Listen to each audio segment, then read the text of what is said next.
Welcome to this guide on how accountants can create document requests in Docyt. Requesting bank statements from the Reconciliation Center. First, log in as a member of the accounting team. Click on your avatar icon at the top right of the screen and select Switch to Accountant View. On the dashboard, search for the business by its name. Once located, click on its name to enter. Navigate to Banking and Reconciliation and select Reconciliation Center. Then choose Bank Statements to proceed. Click on the orange question mark icon and select Request Statement. Requesting documents from the mailroom. To access the Accountant View, log in as a member of the accounting team and switch to Accountant View.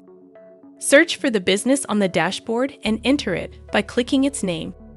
To access the business mailroom, click on Documents in the top menu, then select Mailroom.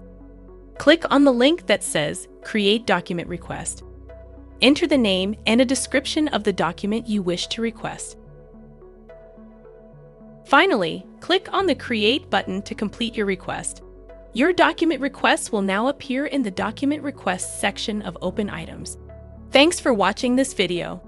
Check out our How to Videos playlist to watch more videos like this.